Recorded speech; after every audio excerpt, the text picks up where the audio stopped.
Five. Okay, welcome to House Human Services. This morning, we are going to wrap up most of our discussion on the Budget Adjustment Act. Just to update people who maybe weren't here at the end of yesterday. We finished with our recommendations for the community partners and other folks who were here yesterday, and we made some preliminary recommendations that that we will be looking at also now in the context of the administration's recommendations for budget adjustment. I'm looking for my piece of paper, which is right here.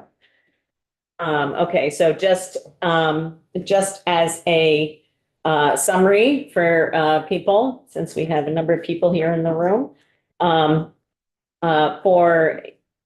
those providers that were our Medicaid providers, the area agencies on aging, and the tier 1 for the enhanced residential care. Our committee recommended the full funding of the requests. We do have some clarification that JFO is seeking from the department. They say that they cannot do retroactive adjustments. I know that retroactive adjustments have been made in the past. So they say that they can only do an increase effective April 1. So Nolan is still getting more information about that, but this is for people sitting around the room to know what recommendations our committee made. So if that continues to be the case in terms of the department saying they can only do an adjustment going forward, then the plan would be to do the Medicaid adjustment as of April 1. And then for the 9 months to issue a grant payment for the general fund share of what would have been the Medicaid payment. For those two services, okay? We also agreed with the Housing Opportunity Program providers, 14 providers, to restore the funding to FY25 levels. That would be an increase of $1,322,141. And as we discussed, we will be taking that also up in the context of the department's request for $2 million in HUP funding, which we will be discussing shortly. We agreed to make a recommendation with regard to recovery centers of $210,000, which is half of what they requested. That would come from prevention funds, which is a special fund that is funded by the manufacturer, the drug manufacturers. The remaining requests we did not fund. So legal aids request, the 211 request, and Homelessness Vermont request. And those, when I said fund, I meant recommend. We are not recommending those for funding in the FY26 budget adjustment. And we are not doing that because all of those, in our estimation, really were not adjustments to the FY26 appropriation. They were either a new request or a request for an increase that had not really been considered in the FY26 budget process. So we did say that we would consider those requests in the context of FY27. So that's where we're at in terms of summary of that. So now we're going to go back to each department's request, and I would encourage committee members to go to the documents page, not documents page, but our committee page, and to look back on, I can't remember if it was Tuesday or Wednesday. That's good. It was Wednesday. to go back to Wednesday's documents, and you can pull up the department's budget requests. Let's take Dale first. It's a little bit more straightforward, I think. So skipping through all of the verbiage stuff. Okay. So we have the major things I think that are under discussion are the right in the middle of the page there, 14.5 million, 2.5 million, and 9.6 million. The cost settlement for the veterans home is something, those are expenditures that have already occurred. We don't really have any control over the Agency of Digital Service transfer, and this is the staff increases for the collective bargaining agreement. Those have already begun. So when it comes to the 9.6 million, I've asked Nolan at JFO to do a little more digging on that. We started having this conversation. You might recall that the CFO for Dale, Mr. Kelly, this 9.6 million was accounted for in the closeout of FY25 and was carried forward. So I'm not really sure that it should be in the total, when they add up to the, 28 million. I think that it's, so it's not a request for new money. I think it might be related to spending authority. So just to be clear, that's not adding to our expenditures in FY26 because it's already been accounted for in the closeout of Choices for Near. I think it's just about expenditure authority, but Nolan is confirming that. So then we have the 14.5 million in nursing home pressures through emergency financial relief. We had a lot of discussion about nursing facilities, and that's I'm open to committee's thoughts about any recommendations that you have with regard to we really should be considering that 14.5 and the 2.5 because that really it's all caseload and financial relief.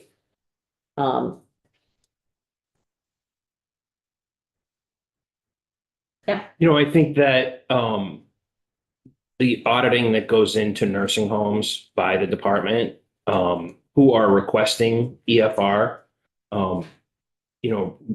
division of rate setting. The division, division of rate setting.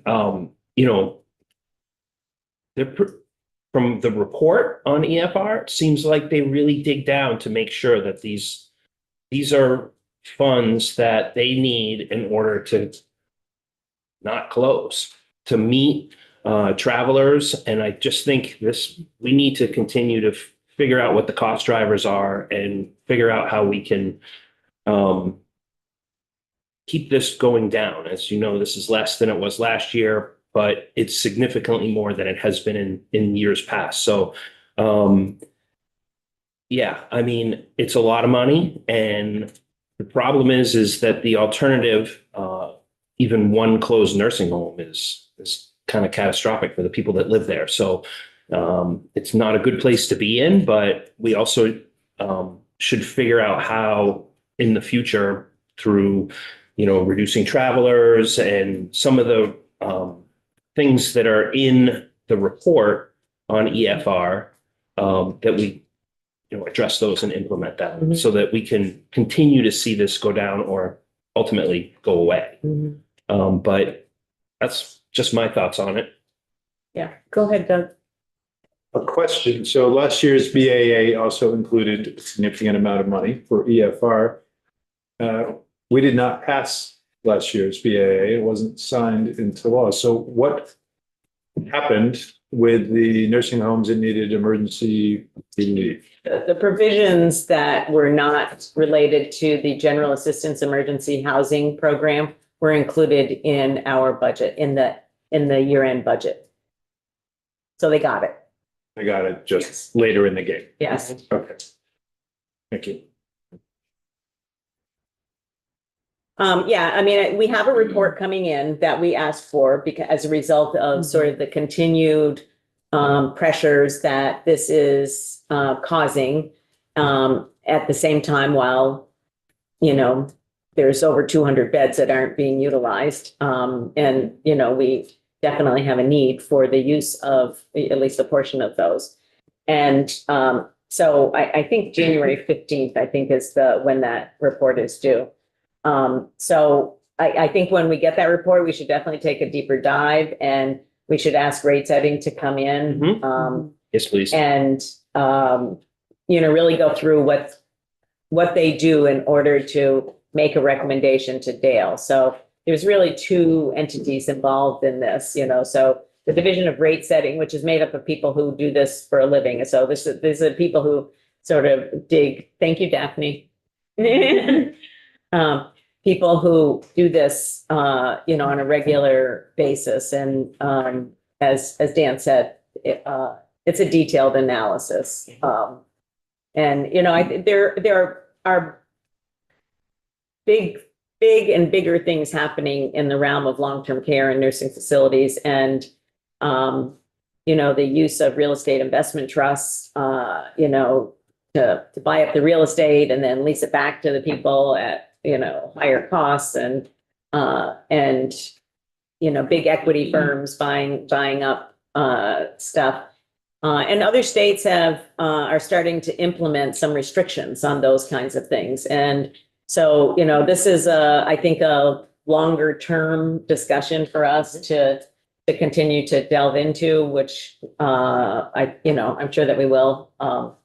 But I'm in agreement that I don't think that there's a lot that we can do about this at this point in time. And when we bring in rate setting and Dale on this, we should also include the long-term care ombudsman, just to get her perspective on, what does it look like to her when you see distressed nursing homes? Like, is she part of that discussion, or is the long-term care ombudsman's office in part of the discussion, making sure that, and even licensing protection to make sure that, like, people are still receiving adequate care when, there's financial issues going on. And, what are we doing to make sure that people are being cared for, even as these are in financial tough situations? So. Okay, so we'll have it. So am I seeing general agreement around the dollar figures, at least at Dale for right now? Mhm. Okay. Okay, so we have a language request that we have not reviewed that I think I sent to you earlier from the designated and specialized service agencies. Katie, would you be willing to walk us through that language? Sure. No, I'm not logged into Zoom.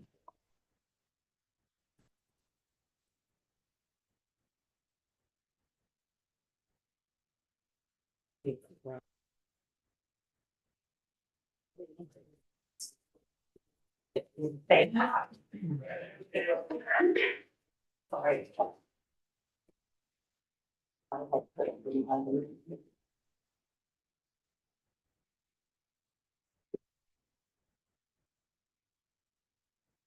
Sorry, I had to meet with Patty. Okay, all right. Oh, it's on on your webpage for today.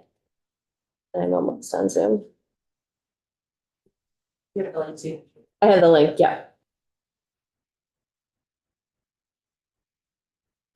So just a refresher about what the general topic of this is about.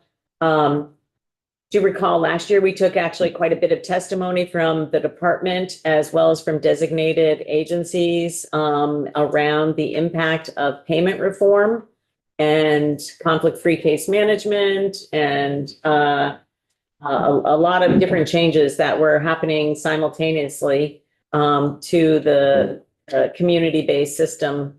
And so, as we predicted here in this committee, things are not going as smoothly as one would like them to go. That kind of actually might be a bit of an understatement. There's a lot of stuff happening out there right now, and I know I've received emails from other colleagues here in the body asking like, what's happening? You know, I'm getting calls, I'm getting emails. And so, and we have been working with, I've met with a couple of the designated agencies, Vermont Care Partners, over the interim to hear from them about the impact that this is having. And so this is a request from Vermont Care Partners, which is the organization that is the trade organization for the designated and specialized service agencies. So this is trying to essentially allow for a transition time and not having penalties occur to the designated agencies during this transition time. So, Katie. Katie McLean, Office of Legislative Counsel. So as you've already heard, this language would stipulates that if there's an error that occurs on the part of the DA or the SSA for various reasons, that there isn't a penalty to them during the first year of implementation. So during implementation of the first year of Developmental Services Payment Reform Initiative, from October 1st, 2025 through September 30th, 2026, an error made by a designated or specialized service agency shall not be subject to a financial penalty, decreased payment rates, budget reduction, recoupment, or clawback of appropriated funds if the error was a result of system limitations or transitional processes outside the designated or specialized service agency's direct control, including service authorizations such as deficiencies in individual service authorizations attributable to system functionality, transitional processes or actions or inactions of the case management organization or DAIL or both. Second, operational delays such as the inability to complete required steps in a timely or accurate manner, or delays, omissions, or errors resulting from actions or inactions of the case management organization or DAIL or both. Third, service continuity for pending cases, such as ensuring uninterrupted supports at the previously approved level through fiscal year 2026 for individuals who have not yet been assessed or who are waiting an approved exception. And lastly, data and utilization impacts such as incomplete, delayed, or inaccurate encounter data utilization reporting attributable to system limitations, transitional processes, or actions or inactions of the case management organization or DAIL or both. That should probably be organizations. There's more than one. Oh, every time it appears. Okay. Yeah.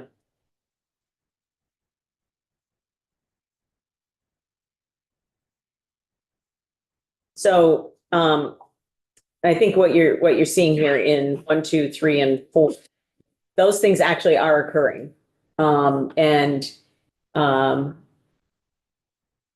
This is I'm just going to be sort of frank. We have a couple of agencies that are at severe financial risk due to the transition process not going as smoothly as was hoped. And that is, it's very significant. This would allow that transition process and hopefully the department to get through all of the bumps that come with any kind of major systems change.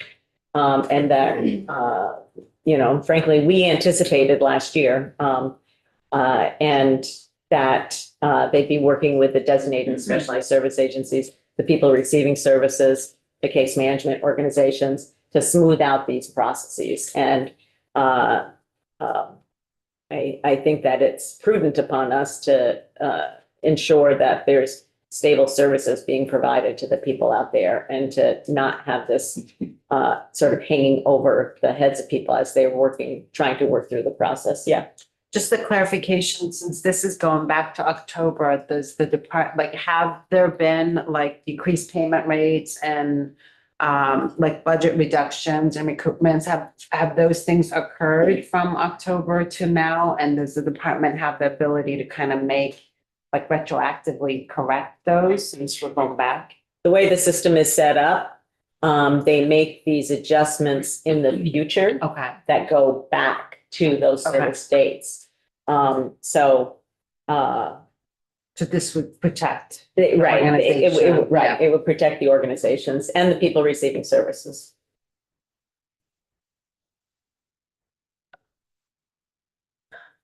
Now, do people have any questions about that?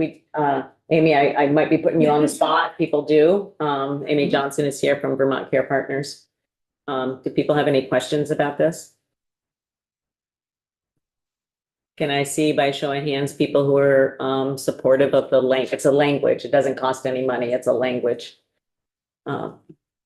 Show of hands. Okay. No, Yeah, I just don't understand. I'm just gonna. See, that's Okay. sometimes my problem. okay. No, but can we help understand? Can we help understand? Ask questions, fine. Well, I think I'd better done private. Okay. Yeah. Yes, all right, that's okay. Okay, As long as there's no money, I'm fine. yeah. Okay, thank you, Katie. So this would be included in our memo that goes to the House Appropriations Committee. Okay, so we've taken care of Dale. Now, yes, go The ahead. memo, we Yeah. all get to look it over and everything before it I'll goes. be working on it over the weekend and then we'll take a look at it on And then Tuesday. Yeah. Discuss that too. It'll be a draft. It'll be a draft. Yeah. Okay, thank you. You're welcome. Okay, so encourage people again to go to Wednesday and look up the it's probably easiest to look at the spreadsheet that was submitted by Megan Smeaton. The one that was tiny and you had to kind of like, Oh, okay. Really you large, had to yes. zoom in on. Oh, that was funny. But it was the most helpful, yes. It provided the most By detail. department and Yeah. so forth, yeah.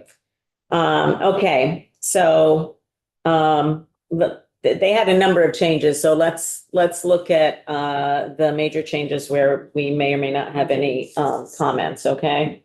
So, the first one is in TANF. It's a net neutral.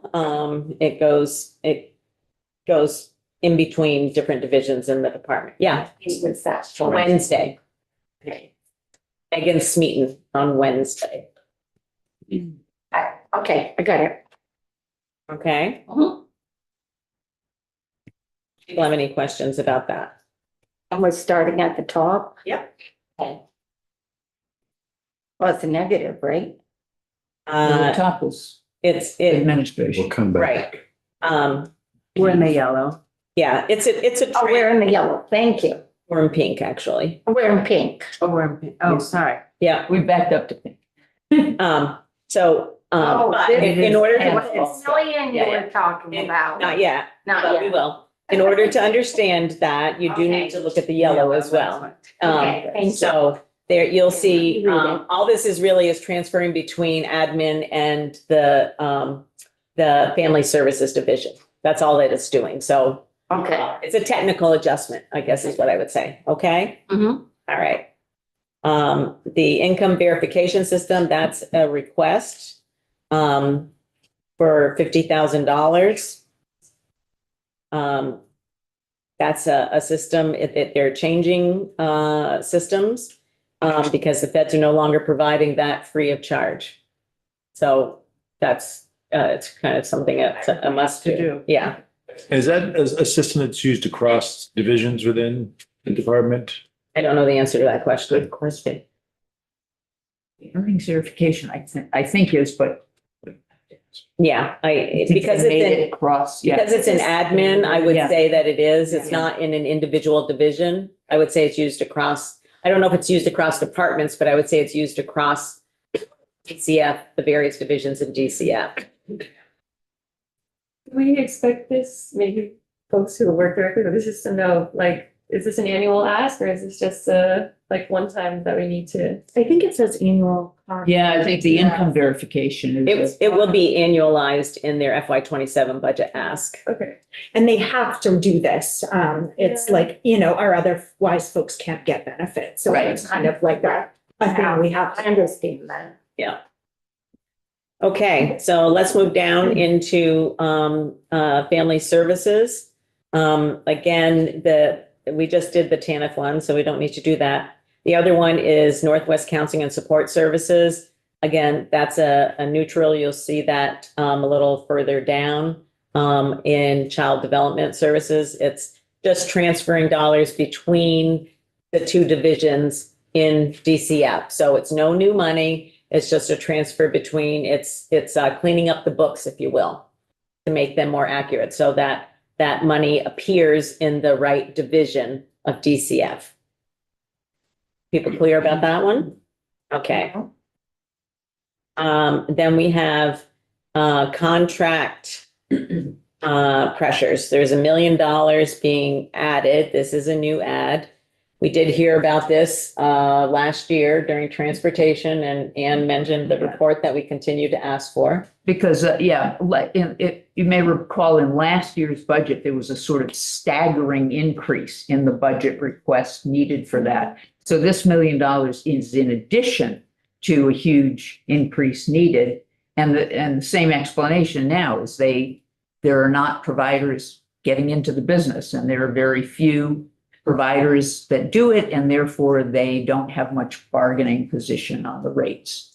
But it spurred the question from us in terms of how is that impacting the following our statute on least restrictive means? If they have less ability to negotiate, does that also mean inappropriate, secure or shackled transport, which we addressed in law 15 or 20 years ago, and used to get annual reports on that use. And so that's the report we wanted an update on, and we're still awaiting.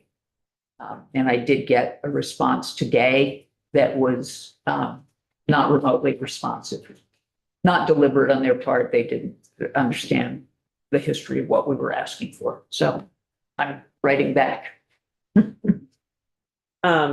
So these are must-do kind of Yeah. costs. There's no choice. No choice, yeah.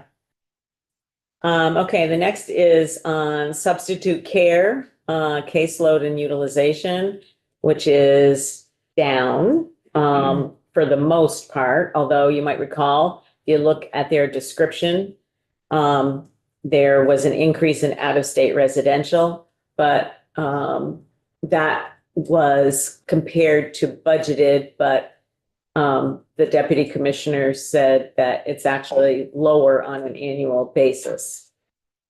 Yeah, it seems to correspond with a reduction of the caseload in-state residential. So,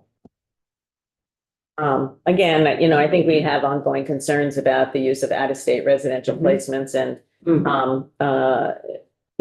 some of that stems also from our lack of in-state alternatives. And we have not gotten back to capacity in residential from COVID, if we were to look at that, which I'm sure that we will get that information.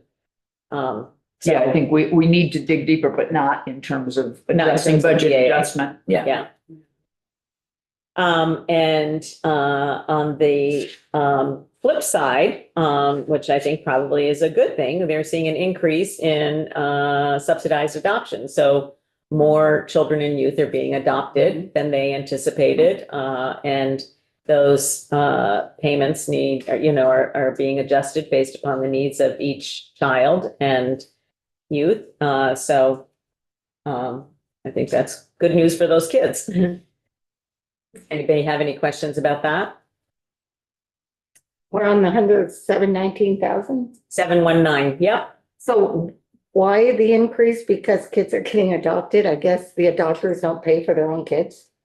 When kids reach a certain age, over a certain age, there is a subsidy that's given to the adopted Oh, parents. so they're really adopted, but they're really not theirs. But they, But still in belong to order the to state. adopt, in order to be willing to Yeah, I adopt, the would parents think need anyone if I support. adopted a child. Right, they need some extra support, so we do continue to give some funding to help them be able to adopt. Because That's they what wouldn't my be able friend to was afford telling me to, about. they wouldn't be afford to adopt, and we want these kids adopted. Oh, When she's, it's a good home, but they don't have enough money to meet all of the see, costs of the this child. confuses me because my friend said, I don't want the money. I'm adopting this child and the state made her take it. She was forced. Yeah, she said, I don't want the money. I want my child. Okay, so that's what this is. Mhm. Okay, now I can understand what she's talking about. Okay, then, let's move, child development, the purple area. Those are all transfers, either internal between DCF divisions or from another department, so they're neutral. Let's move down to it's B320. Just that fuchsia color. So these are all negative changes due to caseload or changes in the federal agreement. No new money is being requested. Again, this was Representative McGill brought up the question about, do people know in this area and then also in the general assistance area about the availability of assistance. Yeah, for several years, and Yes. we haven't made any progress on that. Okay, and then we move down to general assistance, support services caseload.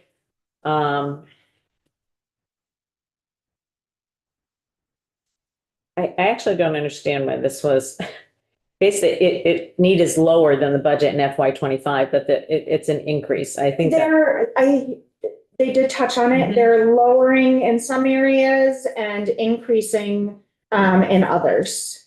okay, so part of when we look at all of those things. Yeah. Some of them are it's- lower, some of them are yeah, higher. and I- Okay. yeah. We did, right. Okay, so those are based upon actuals through the first several months of the year. So again, those are obligations that are being incurred, so I'm not sure that we have a lot of room on there. The personal needs and incidentals, again, that's a caseload, that's a negative reduction.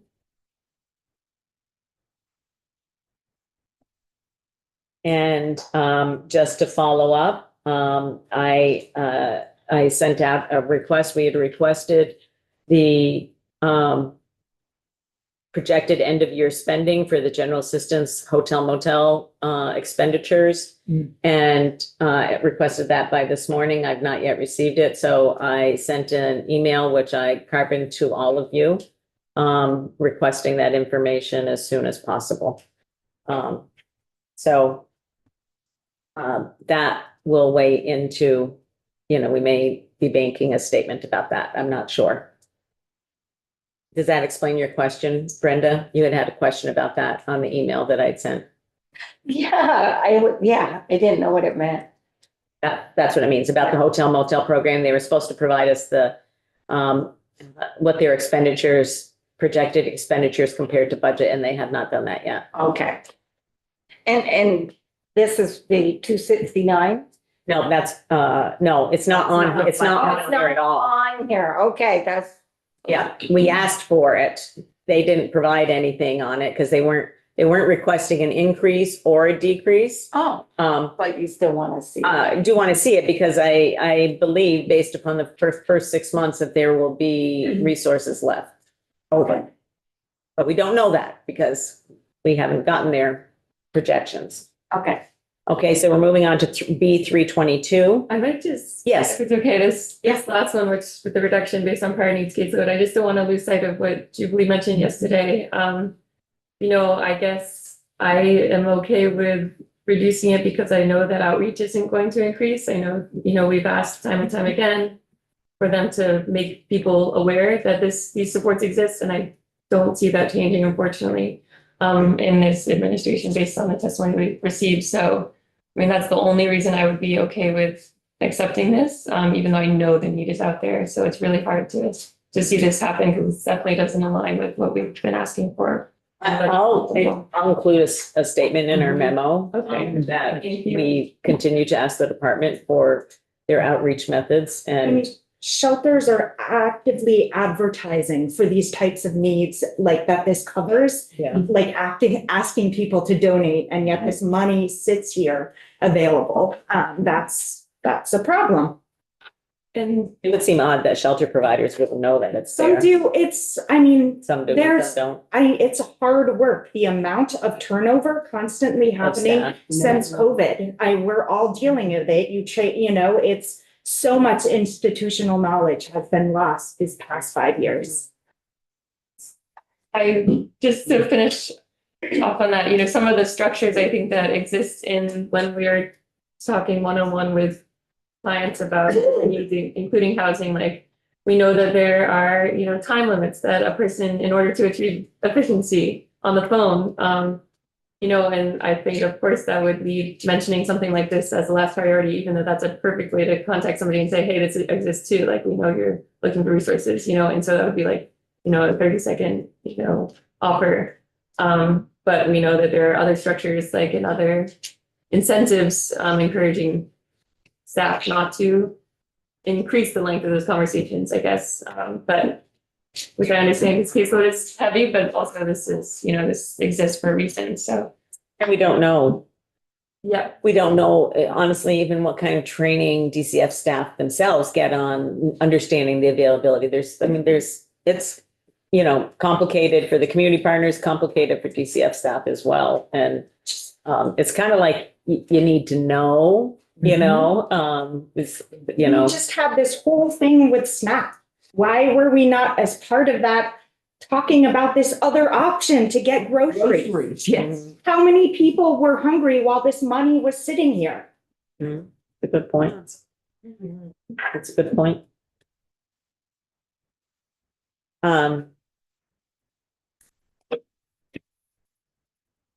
Okay, so the next is on Reach Up.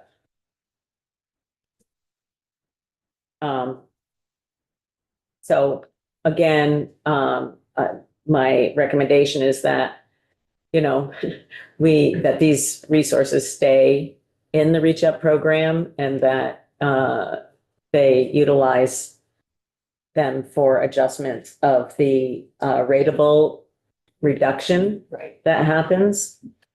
But that, just so you know what that means, that 2.2 million would stay in the Reach Up as opposed to going to the bottom line here.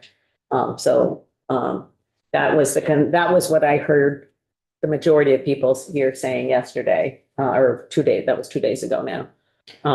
But let's have a little bit of discussion about that, because that's a big dollar amount.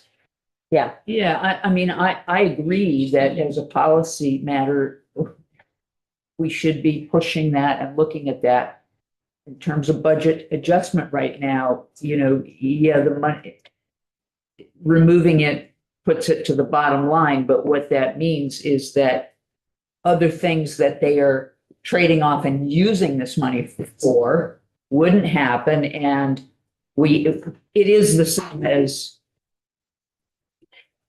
saying that we're asking for an additional 2.23 million in order to Yeah, that's achieve why that that's why policy I'm goal. bringing it up. Yeah, right. So I don't think we can do that at this point in BAA, I guess is what I'm saying, because many of these other things we agree are needed, and we can't, we can, but not likely we can get far by asking for an overall increase in BAA, and we actually are for a few other things in our memo. So I'd just like to point out, though, that also the most effective economic tool is actually cash in people's pockets. And that is what this is. So when we're thinking about what's being funded, it's almost helpful to see, like, if you spend this, you can't get this, because I would like to be able to see, because 9 times out of 10, the cash in the pocket is going to be the most useful tool for any family in Vermont to make any Do progress everything, towards, yeah. prevent homelessness, all Yeah. those things, yeah. So Yeah, the only- it's like, I agree, but it's also, you know, and it's all one big pot and you can't really, you know, this could be money ultimately that funds something, you know? Yeah, But I just kind of pushing back on that because this is how, you know, if we want people to be able to get out of this system, they need to be able to survive. And it's an anomaly, you know, Yeah. to do that. it So, is a policy change. oh, And I think it's absolutely. a policy change we should be fighting for in the broader, you know, in the Yeah. budget. But the BAA is not supposed to be about I changing agree. I policy. know.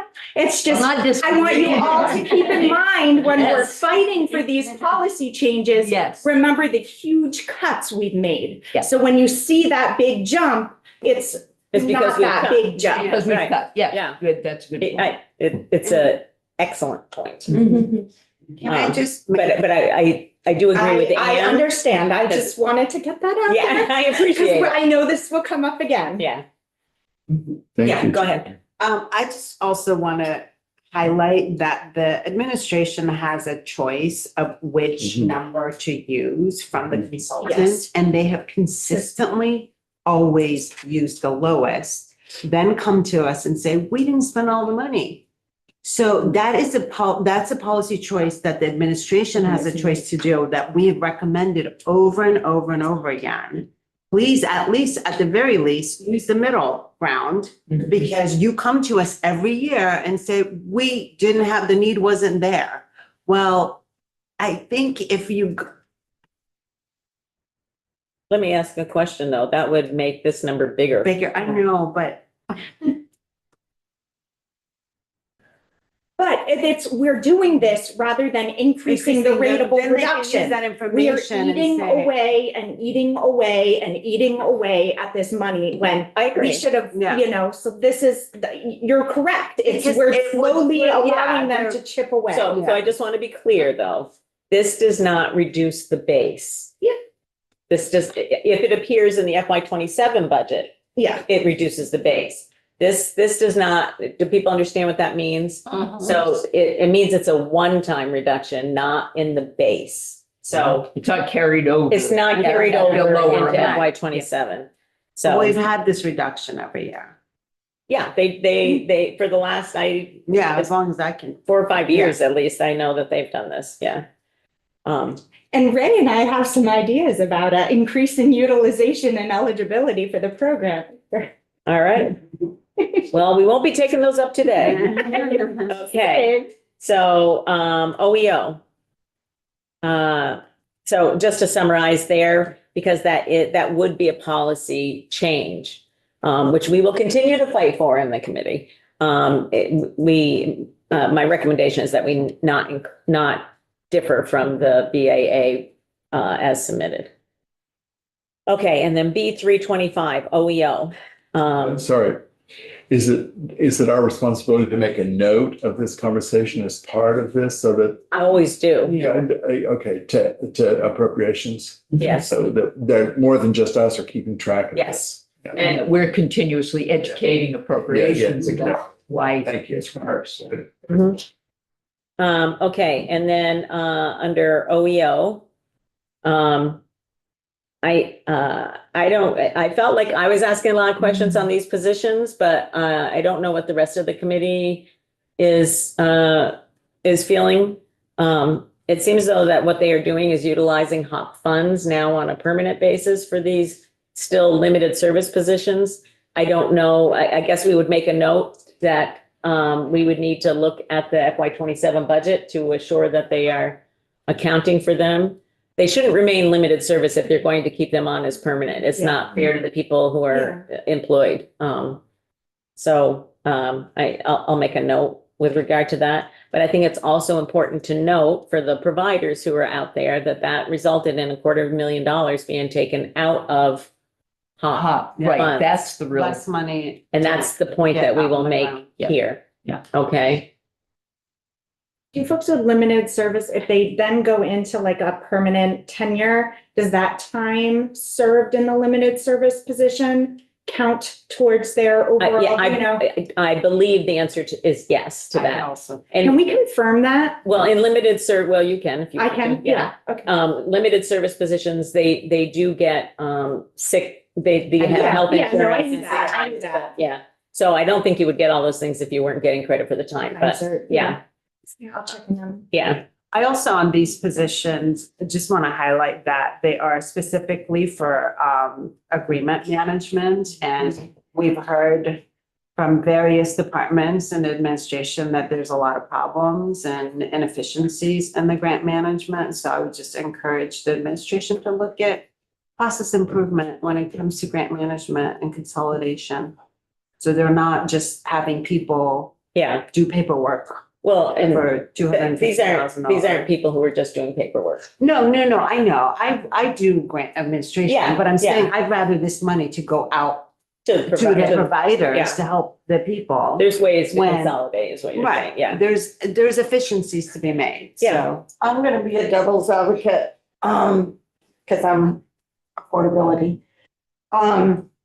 The more and more we keep asking and asking for taxpayers to keep funding these things, we're gonna put more people on the street and more people not being able to eat.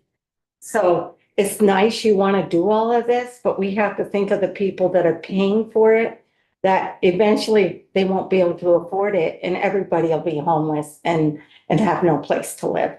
So I would like to be more aware of making these increases, even though I realize your hearts and there's a need, but we have to think of who's paying for it. Mhm. So I just wanted to put that out there. Sure. And I do want to note that this actually isn't an increase. Because if you will look down two lines, it's transferring money from, the grants line. Okay, so it's money that's already been appropriated. It's transferring it from grants, which is money that would have gone out to those 14 providers that we talked about yesterday. And it's putting it up onto personal services, which is for personnel. So it's not new money. Oh, I was still talking about, I was still thinking, and if I didn't say something, I wouldn't be doing the people that voted for me a service when you were talking about adding back in the 22 million. Oh, When they said, let's cut Yeah, it. 2.2. Yeah. Let's take the advantage. If the professionals that are in these programs that are being paid to do this job say they didn't need that money, let's listen to them. Let's not add money in if they're saying we don't need it. Yeah, and we're not. We're not. Okay, we're not. I was still stuck on that when I was listening. Thank you. We're not. Okay. Okay, so now, I on 127, partially funded. The permanent support. Permanent supportive housing, we didn't actually hear a whole bunch about that, but, this is money for permanent supportive housing that was previously funded under COVID era money. And must be the last of it because everything else is transitioned out. Again, that's money that goes out to directly help people. And is not general. It's It's global commitment. global commitment, yeah. Okay, next is funding adjustment for long-term, oh, we just did that, okay. Yeah. All right, so now let's talk about this $2 million shelter investment funding. We're on grants under OEO. Okay, shelter investment funding. So we had some discussion yesterday, because our committee is recommending that the 1.3 million that the provider community had reduced from their FY26 allocations. And then the department's coming and asking for $2 million more, whether we would be recommending that before we provided additional funds there, that we would, there was a recommendation put on the table. We didn't really vote on it. We said we would discuss it today, that the $1.3 million that we felt should, as a committee, should go to reinstate to the providers, that would come First, from the $2 million that the department was requesting for grants under the shelter investment.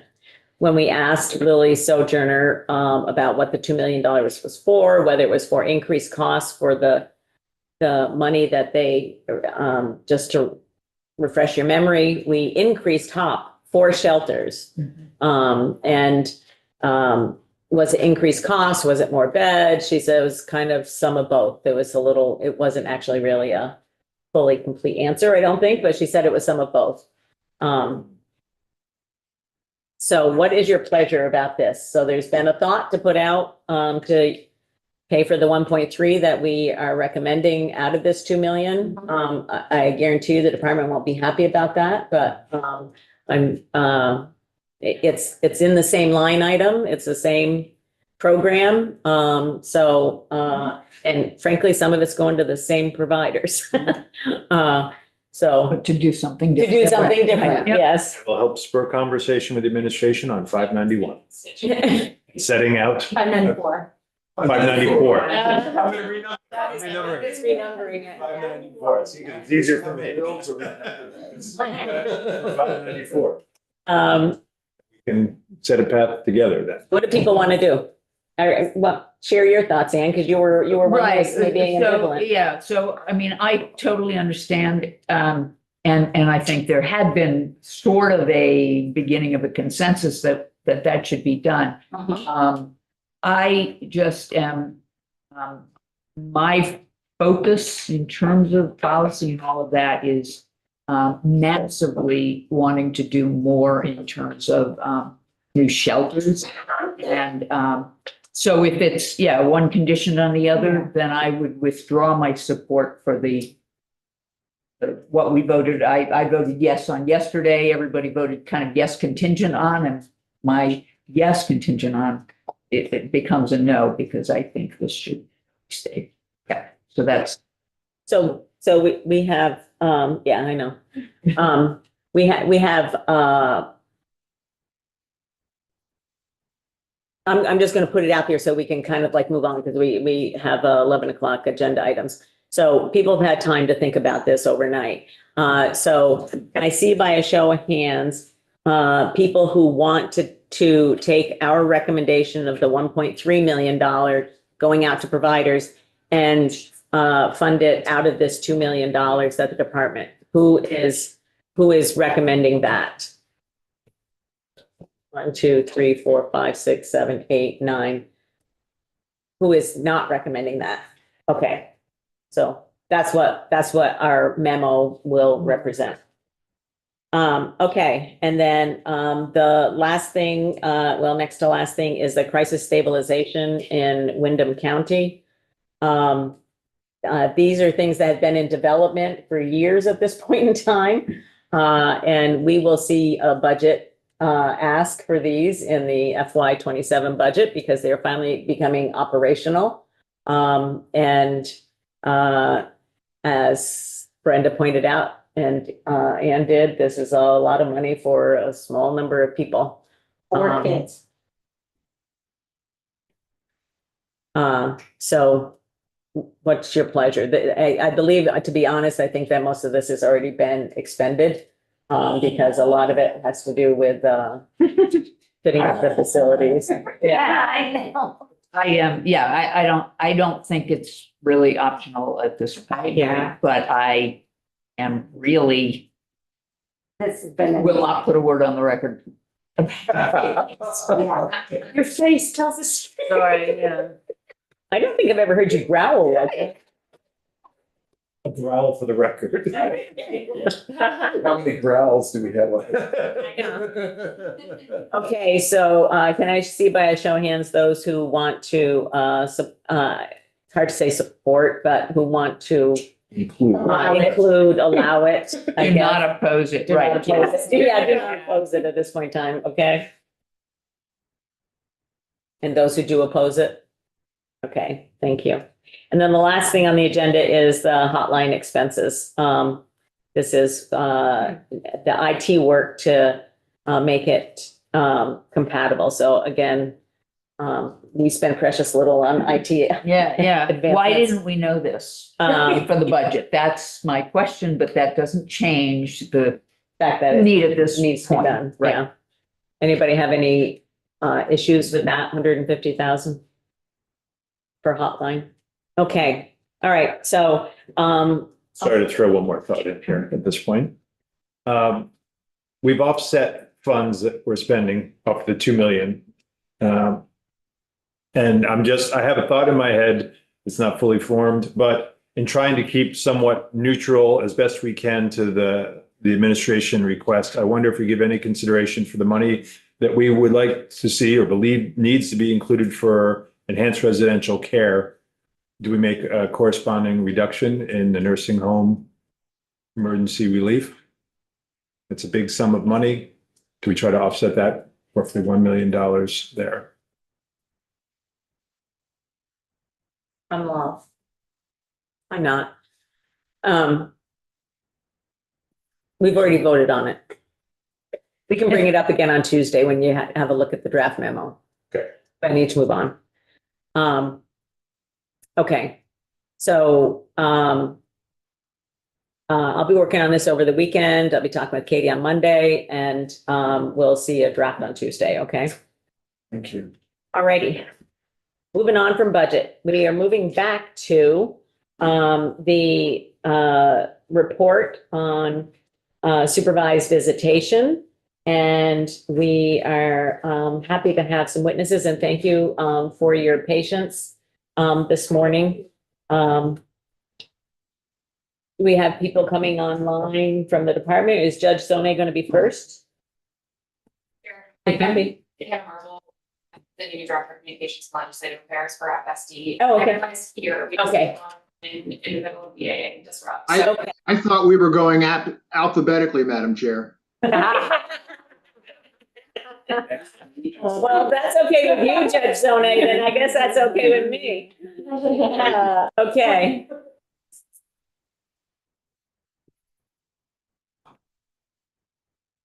Come on in, folks. Find a seat. And there's a couple of folding chairs there. Feel free to just pull it. Erica, you might as well just take a seat right at the head of the table. And if you have anybody you'd like to bring with you, then, you know, there's a folding chair or two behind you. You're welcome to use it, or you can. There's a seat here. I'm so used to seeing you up there. It's so funny to see her. Without my. I know. It's hard to really say hi to somebody when you're up there. It is weird. It's good to be in person again. Yes, it is.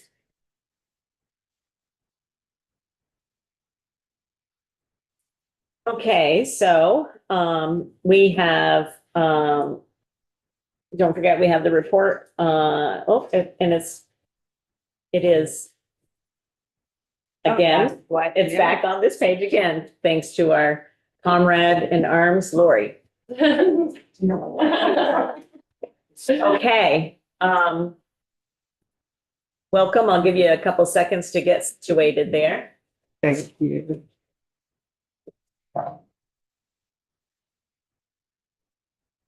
I think we'll do a round of introductions since we have folks who haven't necessarily been in the, we've had you several times here, Erica, but okay, you used to have a fine drawer. Yeah, I know. I never took it. You and Brenda got fines this week. I don't know.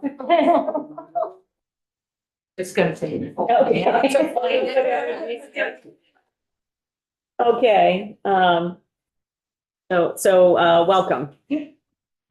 So if we we can do a quick round of introductions. So I'm Teresa Wood from Waterbury, and I also represent Bolton, Buellscore, and Huntington. Hi, Ray Garofano, Essex and Essex Junction. Julie McGill, Portman, where do you live in Lakewood? Good to see you, Esme Cole, Hartford. My name is Zon Eastis. I represent Guilford and Vernon. Doug Bishop from Colchester. Rep Steady from Westford, but I live in Milton, East Milton. Good morning, I'm Dan Noyes. I represent Wolcott, Hyde Park, Johnson, and Belvedere. And represent Van Donahue from Northfield and Berlin. And then we'll go right around the outside again. Interning for Representative Noyes. My name is Fred Teacher. Hi, everyone. Again, Hannah Marble. I'm the new Director of Communications and Legislative Affairs for DCF Family Services. So is that Nellie's old job? No, Nellie's still very much DCF. in She's there, okay. Thankfully. She's. I'm confused, because didn't Nellie used to have that job? Sort of, that title at least. Yeah, she's Similar, a, new position within Family Services. Oh, okay, just family services. Just family, Oh, yeah. just family services. Yes. Okay, all right. Good morning. I'm Julie Riley. I'm the Director of the Domestic Violence Unit with the Department of Children, Families, and Family Services. Good morning. My name is Lily Sharkey, and I'm attorney for that. And right around here? Sam, I'm with Action Circles. I'm Charlie Lissman. I'm Policy Director with Vermont Network Against Domestic and Sexual Violence. Thank you. Lauren Morse, Committee Assistant. And welcome to the witnesses and Judge Zone, everybody knows you. Okay.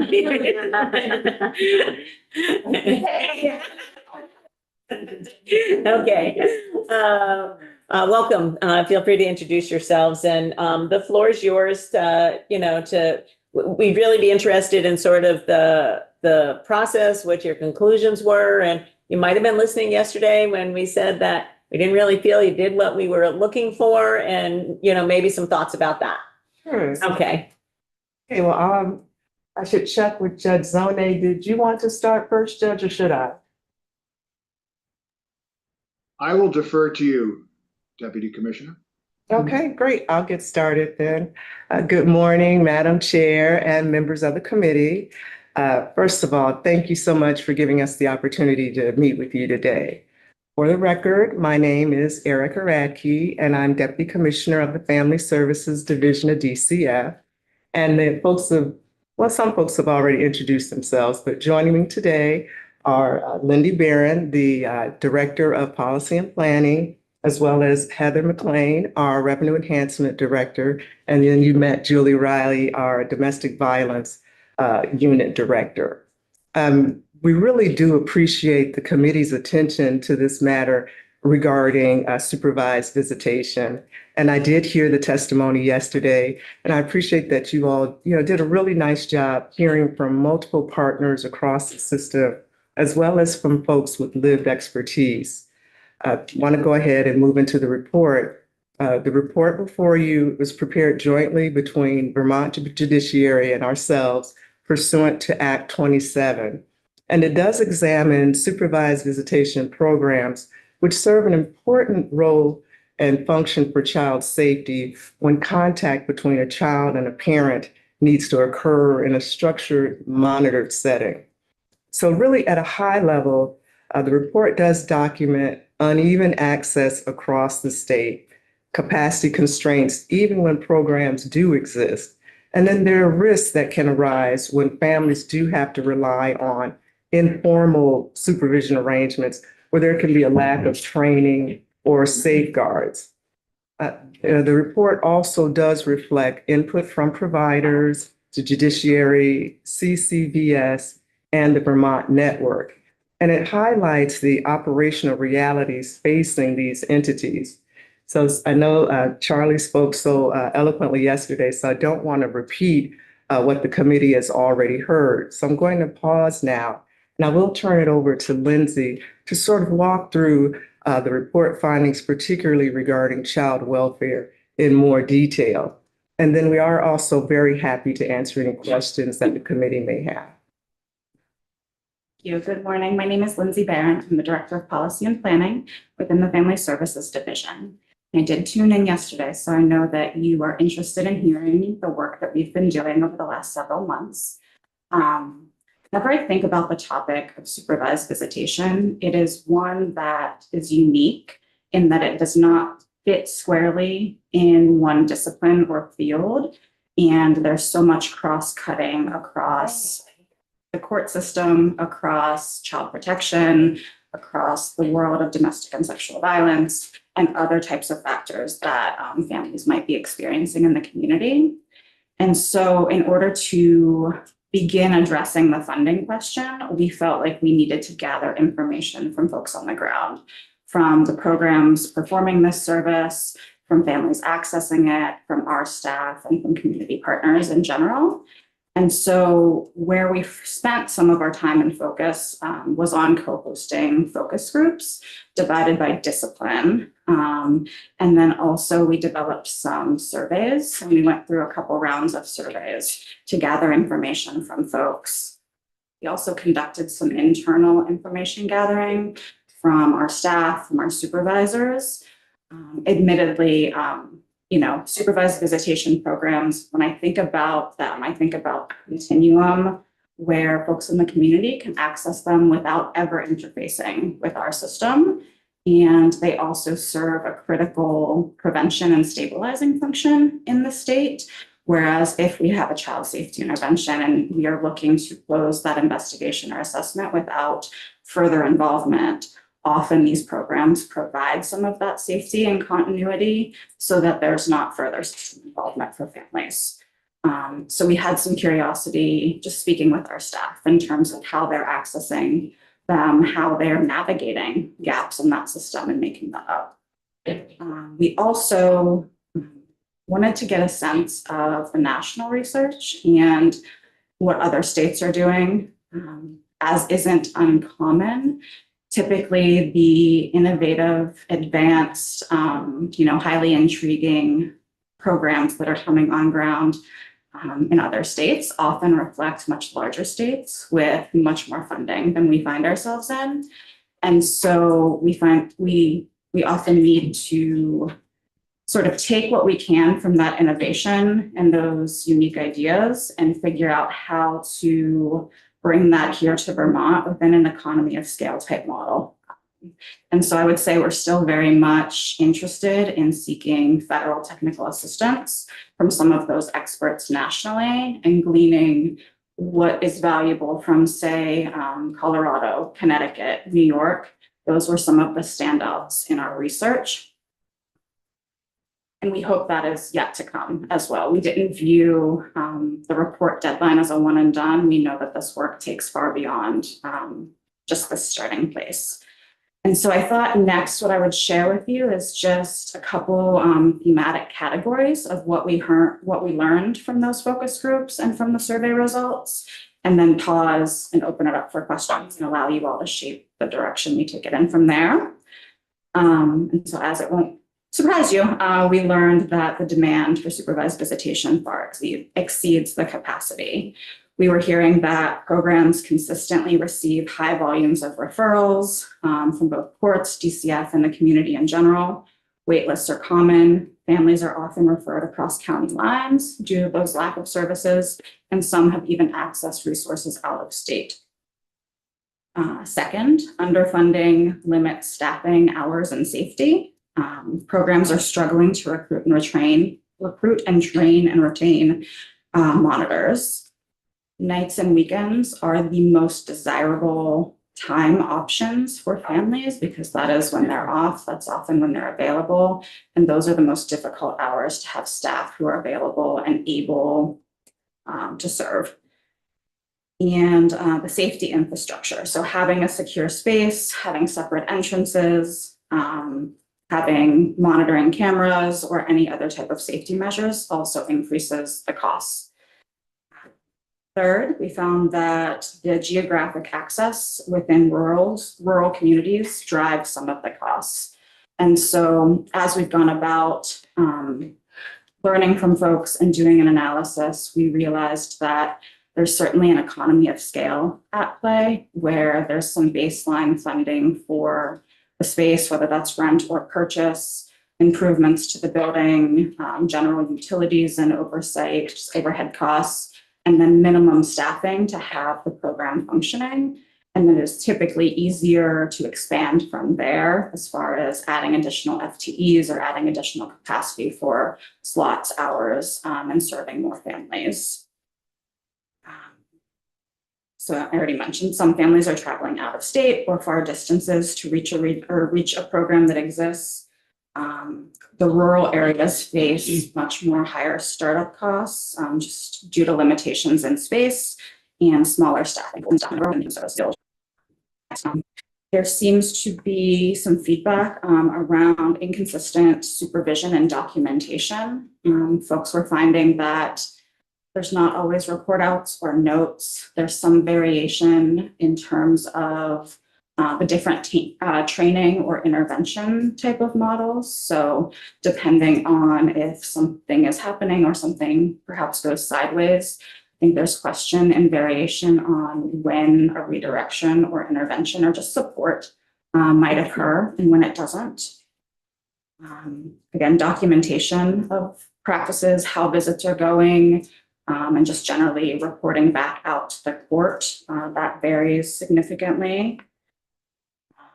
And folks also mentioned that court and case planning decisions then, because of that lack of documentation and notes, it's more difficult to have behaviorally specific case plan goals as well as court updates. Folks pointed out that quality programs require more than just supervision alone. So some of what I was just referencing, that families benefit from clear structure, expectations, skilled staff, and having relationships with those staff as well. Folks emphasize the value of individualized intakes, trauma-informed approaches, opportunities for learning and coaching. We heard that these programs work best as a community-based service, but with strong and appropriate system partnership with the judiciary and then with us in DCF. They valued the relationships that exist and also emphasized the importance of them having their independence within the community.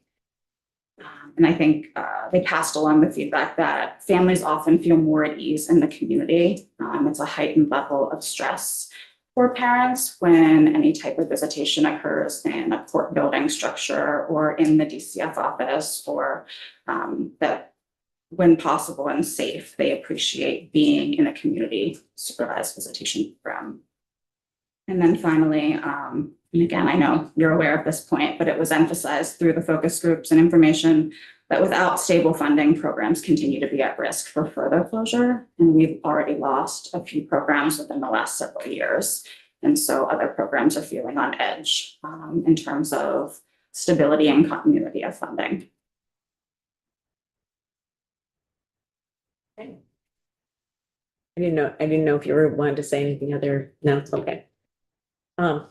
I'll start it off just for some background information. Could you give us just a quick overview of sort of like the structure of the existing program? So we know that there are different community partners out there, and that the Domestic Violence Center is sort of in the middle. So do you provide a grant that to the center that then goes out to those folks, or do you have individual grants with those out there? And who provides the training that's currently done, even though, I recognize what you were saying is that, people feel like that is a continuing need. Can you just describe the structure a little bit? I'm not sure who was. So I can get us started, and then I will also pull in Julie Riley. So we receive a federal grant through the Office of Child Support Visitation. Child support supervised visitation, accessing visitation. Thank you. So that is a consistent one-time amount. It doesn't change over time. It's based on population. And Julie is the program manager for that agreement. And those funds go towards programs within the state. Julie, do you want to chime in on how many?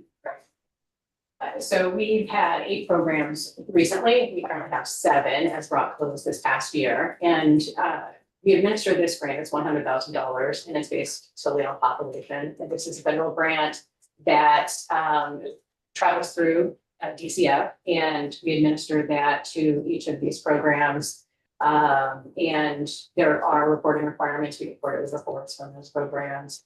They are certainly, though, much more managed by their association with the Vermont Network and the facilitator through the Vermont Network of the supervised visitation programs. So our work is distributing the funds, receiving reporting on that one particular grant, which again, we have that $100,000. They must provide it. It's a 10% match back on that. And so again, they'll provide quarterly reporting back to us, but the monitoring comes through, again, reviewing of that, reviewing of then their requests for payment, And then their general operation and support comes through the Vermont Networks. And so does part of that $100,000 go to the Vermont Network? Do you pay the Vermont Network? No. So, so they don't get any money to do what they're doing, That's right. from you at least, Except from the federal grant, that particular. from that federal grant, and not through any other DCF source? Right. Okay. Sorry, for clarification, that's a total of 100,000 that's divided among the 7 programs? That's correct. Is it divided equally? Well, what we have done over the years, initially it was, we had a set number. I want to say we had originally, this was before I came in, 12 programs, and we had those equally divided. As we had attrition, as programs were closing, we then began to distribute the funds to other programs. And as programs were more active, tried to look at who could use those funds most immediately. And as, again, we just had Brock close, we distributed those funds to actually bring up the programs who had lower funding to increase their funds first. Primarily, for example, many are at about $16,400 annually from this grant. And we had a few that were at $8,200.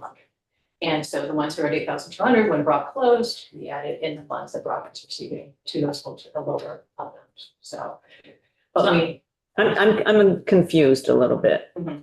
I'm just, from the report. And so we're gonna have to have the Center for Crime Victim Services in too as well, because they provide some funding as well. So, so is roughly all, are roughly all of the 7 programs now getting $8,000? All of the programs are receiving at least $8,200, but many of them are also at the level of $16,000. So most of them are, and that is only one source of their funding. There are multiple sources of funding. So this is the one single federal grant that we operate. So does 100% of that $100,000 go out to the providers? Yes, yes. There have been times where there was perhaps a program did not draw down their entire amount, and that small amount of funds can be redistributed to an administrative cost. Primarily, our goal is absolutely to get all of that money in programs.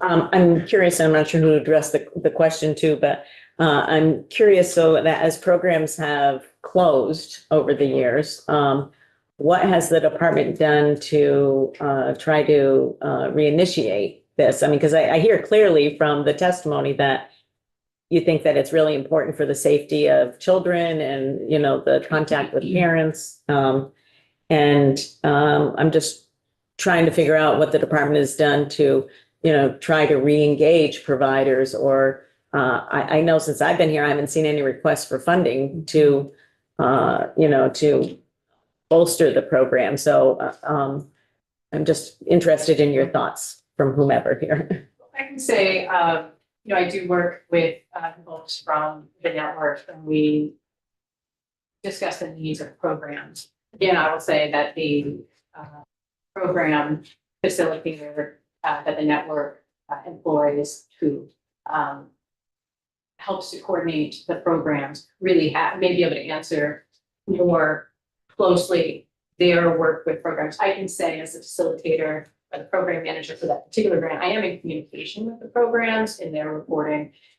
Is there something that could be helpful to you right now? For example, working with Brock before they closed, they shared it could be very helpful to have an increase in funding for electronic monitoring and or to allow families to have virtual visits. And so we were able to shift some funding and provide from this grant some funding that we were looking to distribute, hoping that a program would stand up that we've been holding for a bit, looking at communities that were trying to do that and were not. So instead of we've been told that we provided that to Rutland, but unfortunately another grant had fallen through for them that would just not allow them to continue to function. So to answer your question briefly, monitoring the reports that they have and being in communication with their staff, and if we're able to just problem solve, offer some solution, but unfortunately it doesn't come with a financial support from that particular grant. And that is truly, I would say, our interaction with the supervised visitation programs generally is through that administration and work. Yes, access to this. Grants manager, essentially. Okay. Questions from other people? I have more, so I want to let other people have a chance. Go ahead, Representative. Thank you. I'm curious about the demand side of things and how this is calculated and kept track of, and is it strictly like a referral basis, or are there other ways that you're receiving influxes of demand? I think this is a tricky one to accurately speak to. Yeah. Because again, these programs exist in the community, serving families that may never come to our attention. Mm-hmm. And so we would defer to the programs and our partnerships with them to speak to what the demand, what the numbers are broadly. This may not surprise you, we don't have a great tracking system in terms of how many referrals are coming from us. There's not a place in our database that we would be able to access that. On the front end of our system, there might be a note listing a supervised visitation program as one of the referrals that was made prior to the investigation concluding, for instance. Thank you.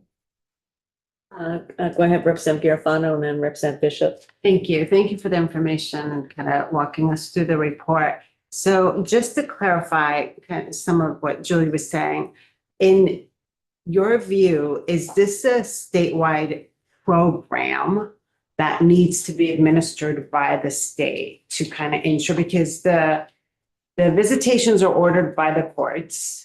So who kind of holds this program? And I'm hearing from you, Julie, that it sounded like because there's a blend of funding and programs are getting their funding from various places, that maybe right now Family Services Division is only overseeing that $100,000, and that's where you stop your involvement.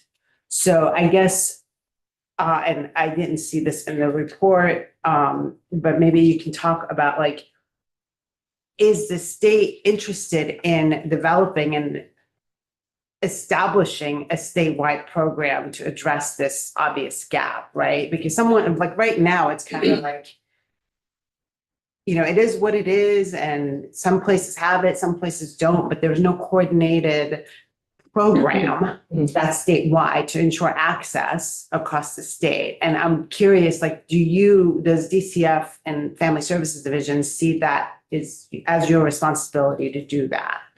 No, that's a good question. And we haven't talked about whether that would be our, responsibility or statewide function. But I think one of the neat things about it is, since it's such across systems and there are a number of children that aren't even in DCF custody that are making use of it, and how when Lindsay was talking about a lot of the supervised visit programs are in communities and they like it that way. I think that perhaps there should just be a way to streamline or make it more efficient, but continue the not have it so centralized, just make sure it's equitable and fair, but without having perhaps one main source of persons running it.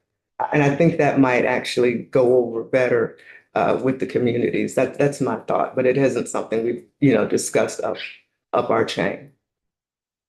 Representative Bishop and then Representative McGill.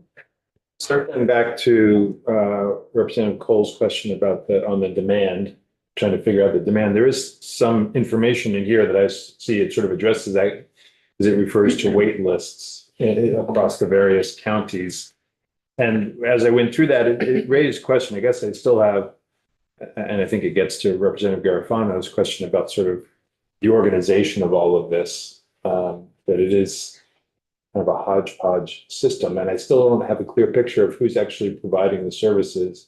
And trying to figure it out, I was confused when I looked at Chittenden County, for example. There's a half-time person, but virtually no wait list. And it seems odd that a half-time person could meet the demand in the state's largest county. So are referrals simply not being made by anyone for supervised visitation in Chittenden County? Or what clarification might you be able to provide?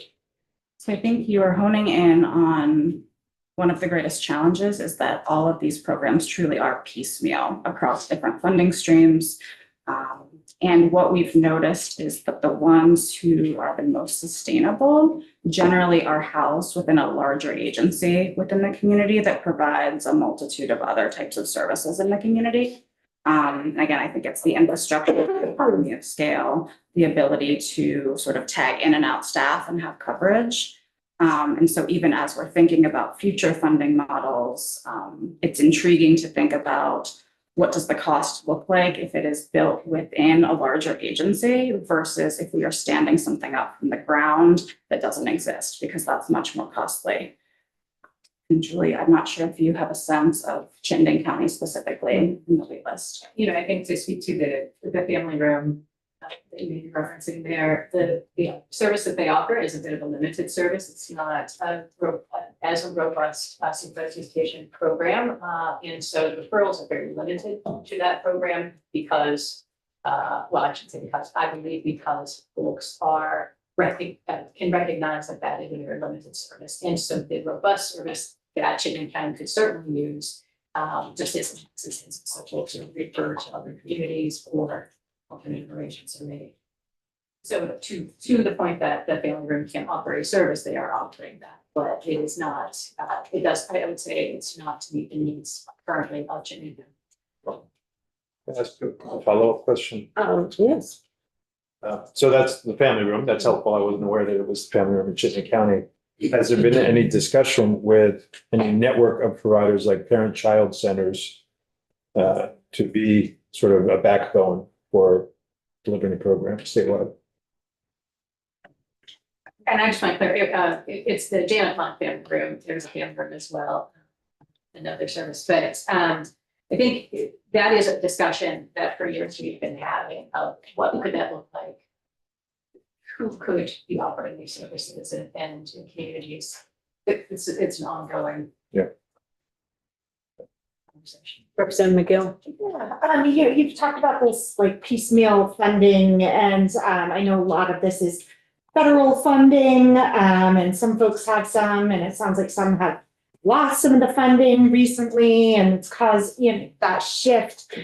Is one of the barriers for especially some of these programs that might be struggling the federal application process, which I'm very familiar with. And are smaller organizations losing out, and Vermont in general, on accessing funds because they're not able to get through that really difficult process? It is a capacity thing. So for the funding that we referenced, the programs are not applying directly not, for okay. that. It's allocated based on population size. Julie did share with me this morning that we did receive it again this year. Charlie, can I just check in with you for a moment? How does the network pay for the support that you provide to these folks doing the service? So previously, we received funds from the Center for Crime Victim Services through their Victims Compensation Fund. Jenny Coleman with the Center for Crime Victim Services can certainly speak more to this. But with the deficit that they saw in the Victims Compensation Fund last year, they were not able to provide those funds for our current fiscal year. And so they are coming out of the network's organizational budget. Okay, thank you. Okay, I think we're going to wrap up with DCF and we're going to move on to Judge Zone, but you're welcome to sit there since he's up there. Welcome, Judge Zone. Thank you for being here, and hope your recovery is going along smoothly. As well as can be expected in week 2, I am told by my physical therapist. That's great. So so we know you participated in that the judiciary participated in the this process in providing this report. I don't know if there's any particular comments you want to make, but I think that there definitely are some questions that we have for the judiciary about it. Well, so for the record, Tom Zone, Chief Superior Judge. I think that DCF handled the report aspects and answered the questions the committee had. Certainly, if any members of the committee has specific questions for me. I did have an opportunity to review the proceedings from yesterday, and I heard a number of questions that led me to think, would the committee like to hear how this whole supervised visitation is from a judge's perspective? Exactly, because How that's, we look at it. yes, that's one of my questions, Yes. so, yes. So it would be my pleasure if, and I kind of wrote some notes up on this to try to just take you through step by step, if that's okay. If I get too deep in the weeds on it, please stop me and say, hey. Okay. But so from a judge's perspective, we utilize supervised visitation in cases where there are significant safety concerns when a parent is going to have contact with a child. These types of concerns are frequently domestic violence between the parents, exposure of children to domestic violence, substance abuse, untreated or unstable mental health conditions, allegations of criminal activity in the children's presence, and other circumstances which could include where a child is highly resistant to visitation due to a past trauma. Often the supervised visit referrals are triggered because a custodial parent, it says, I'll allow contact, but there has to be somebody supervising it, or the custodial parent opposes all contact, and the court determines that supervised visitation is a safe alternative and a better alternative to no contact at all. Courts generally, and judges generally, prefer supervision by a mutually agreeable family member or friend. This provides greater flexibility, lower cost, and a more natural environment for the child to have the contact. But that option is frequently unavailable in highly contentious cases with heightened security risks, or if there can be no neutral and reliable person identified. Judges, we view supervised visitation as extremely helpful. When we have the centers in the counties, and you have the map in the report that shows where we don't have them, but in the areas where we have them, what we know is that we have neutral facilities with trained staff, security measures, and structured environments that can help reduce parental conflict, control unsafe or inappropriate behaviors, and provide reassurance to children and caregivers. In the counties where we have them, judges try to use them. There was just a question asked, for instance, about Chittenden. And I checked, and the judges say that they're ordering people to go there. So it's not a function of not ordering. It seems to be a function of Chittenden is able to handle what is being put there, because there are orders being put out for the supervised center in Chittenden. But that is not the case everywhere. And again, you see the chart that shows where we don't have it. When we don't have supervised visitation centers in some counties, this creates logistical challenges for the families, and it also creates inequities. In those circumstances, the court has to choose between ordering someone to travel long distances, often a significant obstacle here in Vermont, or appointing someone who might not be the most ideal supervisor, or suspending contact until something can be located, a person or facility can be located. And I think it is fair to say that there are times where a judge in a county without a supervised center, and the parties agree to order it for a contiguous county, and we know that it is likely that it's not going to happen because of the barriers, the weather, whatever it may be. We know that we would like to have it happen, and we'll set that process in motion, but it won't happen. One of the questions that I believe was raised before also talked about the interaction between courts and the supervised visitation centers as far as information that we receive back. The type of information we receive is, there's not a one-size-fits-all model. It varies based upon the type of case and the program structure. In domestic violence, in domestic cases for parent-child contact, courts typically do not receive direct reports from the visitation centers. Rather, any information that we'll receive will come through the parties as part of evidence or within the proceeding. Visitation centers do maintain detailed records, I understand, and we've seen them in court, but generally we don't see them coming to court in the domestic cases as much as we see them coming to court and appearing in the juvenile or termination of parental rights cases under subpoena to testify. In the juvenile cases, courts, DCF works with the supervised centers, and we do get updates. So the information comes to us in that way. and we can get more information there. But in domestic cases, the supervised visitation orders that are entered are often open-ended and require a motion to modify in order to change or terminate the requirement.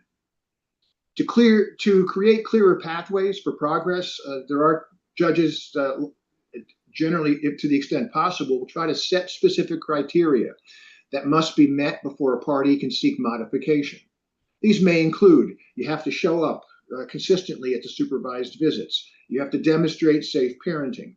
If there's mental health issues, you have to demonstrate completion of mental health or even substance abuse assessments and compliance with treatment recommendations. And if there's domestic violence matters, to complete certain domestic violence programs. That type of approach is more effective than simply saying, we're going to have a hearing in 4 months to see how everything's going, because we give individuals benchmarks, and it gives everyone the opportunity. It gives the parent who is having the supervised visits the benchmark to know, here's what I need to do. And it lets the custodial parent know, here is what they have to do. And if they have to do it, you should expect changes moving forward for, we'll say, normalizing the visits, not perhaps taking it from the center. They can also end through other mechanisms, such as transition to supervision by a family member. We see cases where it starts off in a center and the parties say it's going well, and we have identified a family member or friend who can now supervise this. Again, if there's a successful treatment engagement, if there's relief from abuse orders that may be in effect or no longer in effect, those are ways that it can stop.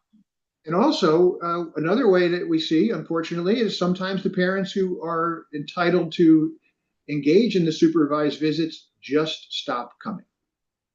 And that can happen. Oftentimes, however, the parents who are having the visits are highly motivated to get the visits done. And that's why, again, if we have those progress benchmarks in the orders, it does help everyone involved. So to sum it up, from the judge's perspective, supervised visitation programs are important, though I would acknowledge an imperfect tool for trying to have parent-child contact in a certain category of cases when they are available.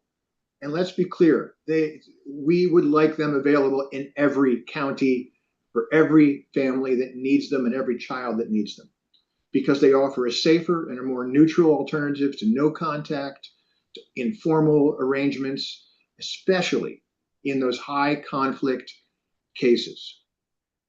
But what do we know about Vermont right now, as the report indicates, and as you've been talking, is we have limited availability. We have, I think the word utilized was a patchwork of independent supervised centers, essentially.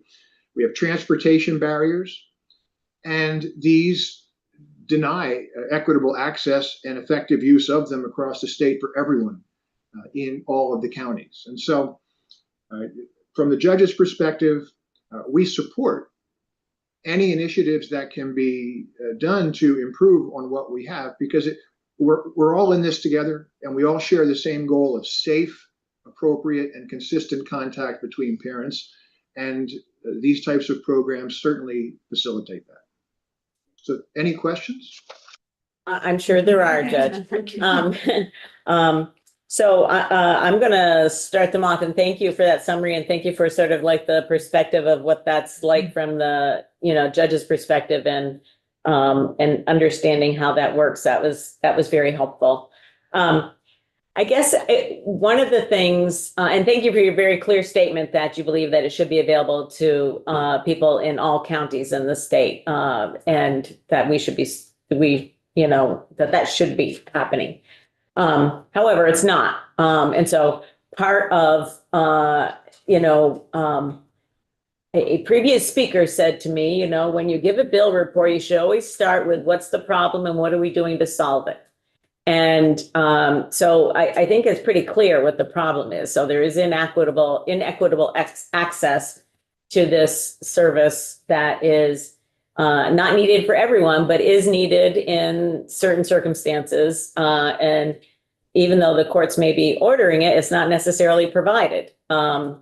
And so I guess I'm interested in, one, not to add to the piecemeal nature, but from the judiciary perspective, have you ever considered contributing to the cost of supervised visitation, or the contributing to the solution, so to speak? Well, contributing to the solution with ideas and working with stakeholders, yes. Financially, I don't see that within the judiciary's budget. Because this is something, our job is to issue the orders, not to provide the location where the orders are going to be followed through on. I don't see that. When you're, the problem, oh, sorry. Go right ahead. No, sorry. I was going to say, I guess the problem I'm seeing is that I'm not hearing anybody say they think it's their real responsibility. Yeah, everybody is saying it needs to be available. And so I guess maybe that's up to us to determine whose responsibility it is. And I hear that people say that the most effective use or the most effective thing, and I think that me personally would agree, is if for it to be done in the community with community partners and, the network that exists out there already, and, not to create something separate and distinct, but to utilize resources that we already have. So I'm sorry, I didn't mean to, we overlapped there, so. Well, I think that you're correct. And that is, we have resources, and the question is, how can we use them? The court uses supervised visitation as one of the tools in its toolbox when we're dealing with parent-child contact, in the same way that we would utilize AHS services for individuals who have mental health, or utilize other community services to assist individuals, whether it's substance abuse, housing. Our role is to say, here's what we've been given, and these are available. So if it's available, we want to use it.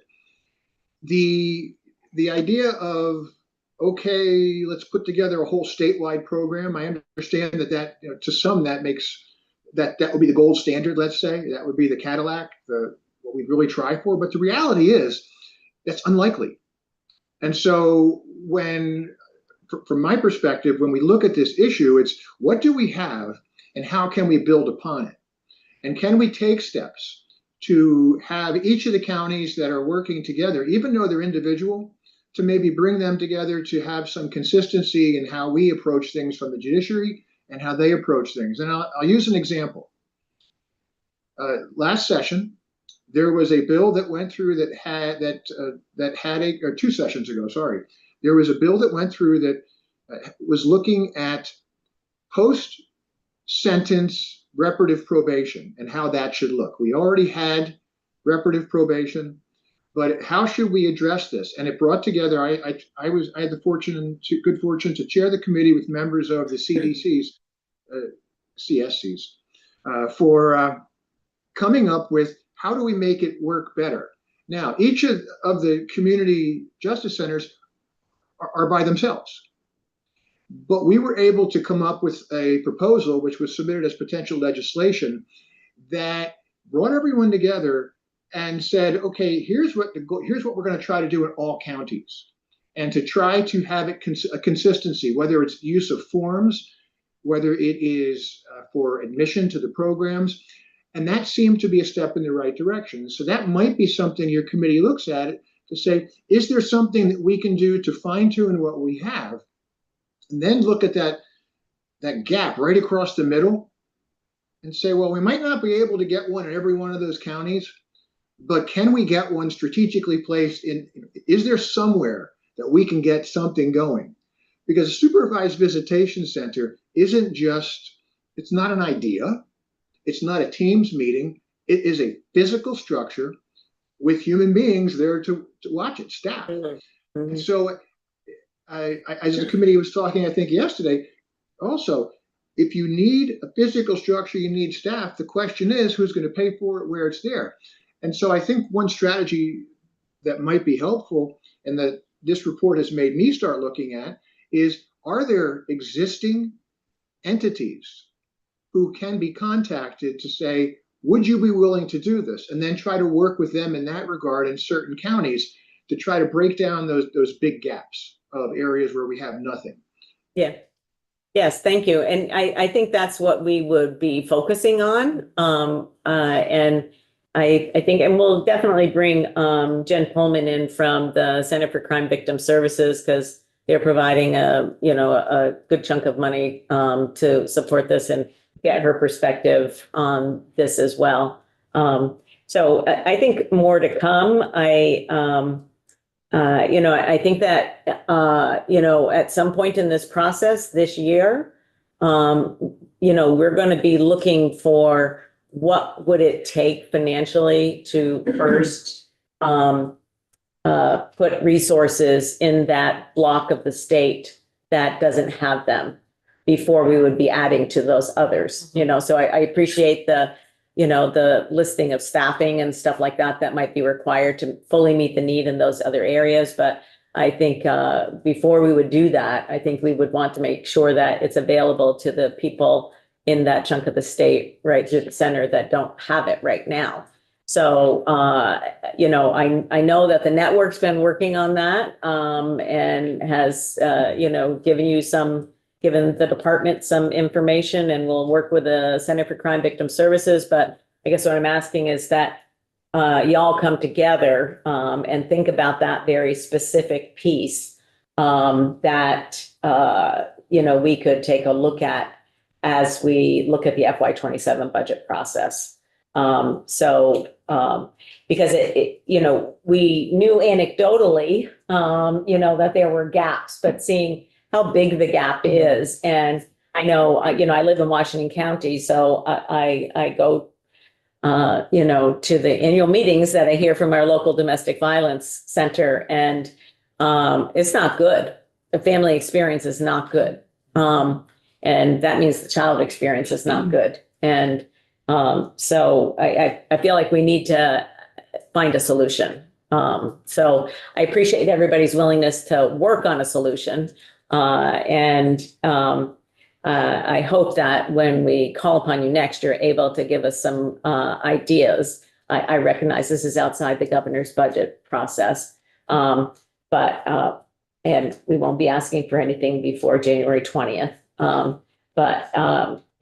We will be asking for what it would take to fill that gap in the middle, and then look at the rest of it, from a systemic basis. So, other questions anybody has before we wrap up before lunch? This is the last question. A question for you, Judge Zone.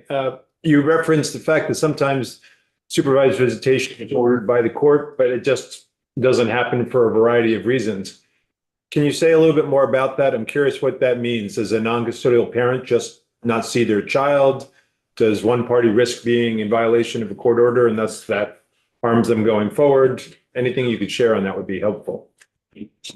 So when we issue the order, if the one way for no contact to take place is that there's requirements that you have to go and sign up, if you will. Both parties have to go and take care of the paperwork to facilitate and start the program.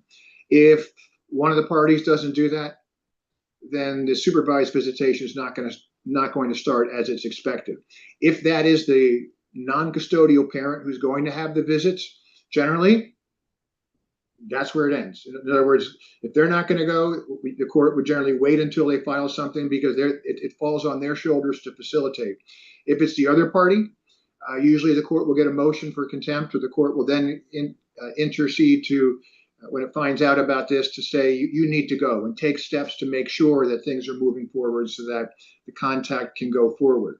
There are times where contact will start out and one party won't bring the child, or the other party doesn't show up. And so the same process takes place, essentially. If the party who is supposed to be benefiting from the contact and having the contact doesn't show up and doesn't go, we'll sometimes get motions saying, Judge, suspend this because we're showing up every week and no one's going to be there. And that's not fair to the child because my daughter is getting excited about seeing their other parent, and then the other parent doesn't show up, and that has a negative emotional impact on the child. So it can be a number of ways that the contact doesn't take place and it comes back. Thank you. Thank you. Thank you, Judge, especially given your recuperation. Thank you for being here this morning. And thanks to our other witnesses for being here this morning as well, and for your work on preparing this report, and particularly the outreach to the field and to the folks in the surveying. And it's helpful to see some of that specific feedback that you got back in analysis. So thank you all very much. Have a great day. Okay. Thank you. Thank you. Okay, folks, we will be back. Why don't we say 1:15, since we're